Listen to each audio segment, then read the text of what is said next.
Everyone, তোমরা সবাই কেমন আছো? আশা করি সবাই খুব ভালো আছো। আমিও খুব ভালো আছি। আমি পূজা তোমাদের সাথে শেয়ার করতে চলে আসলাম আবার একটা নতুন মিনি ব্লগ।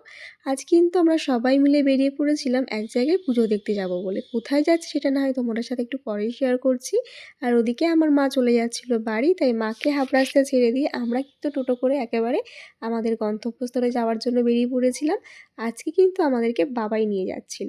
তো বলতে বলতে আমরা চলে আসলাম আমাদের গন্তব্যস্থলে। যারা নৈহাটিতে থাকো তারা তো চেনোই এই জায়গাটার নাম হচ্ছে পঞ্চানন তলা। আর আজ কিন্তু এখানে বাবা পঞ্চাননের পুজো হচ্ছিল। তো আমাদের আস্তে আস্তে প্রায় অনেকটাই লেট হয়ে গেছিলো। এখানে এসে দেখি পুজো মোটামুটি শেষের দিকে, প্রায় শেষ হয়ে গেছেই বলতে পারো। তো সবাই ওখানে খিচুড়ি খাচ্ছিল। যাই হোক, আমরা এখানে এসে ঠাকুর প্রণাম করলাম।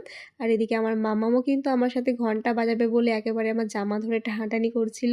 তাই ওকে দিয়ে ঘন্টাটা একটু বাজিয়ে দিলাম। আর তারপরে কিন্তু চলে আসলাম একটা সুন্দর জায়গায়। আর এই সর্ষে ক্ষেতটা ছিল কিন্তু মন্দিরের একেবারেই পাশে।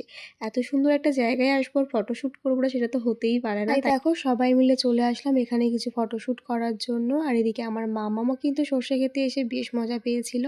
তারপর আমি চলে আসলাম কিছু সিনেম্যাটিক ভিডিও নেওয়ার জন্য। এত সুন্দর জায়গায় আসবো আর সিনেম্যাটিক ভিডিও নেবো না, সেটা তো হতেই পারে না। দেন এখান থেকে কিছু ফটোশ্যুট করার পর কিন্তু আমরা বেরিয়ে পড়লাম বাড়ি যাওয়ার জন্য, কারণ সন্ধে হয়ে আসছিল। তো চলো আজকের মতন টাটা, দেখা হচ্ছে নেক্সট ভিডিওতে। কেমন লাগলো জানাতে কিন্তু কেউ ভুলো না। বাই সবাইকে।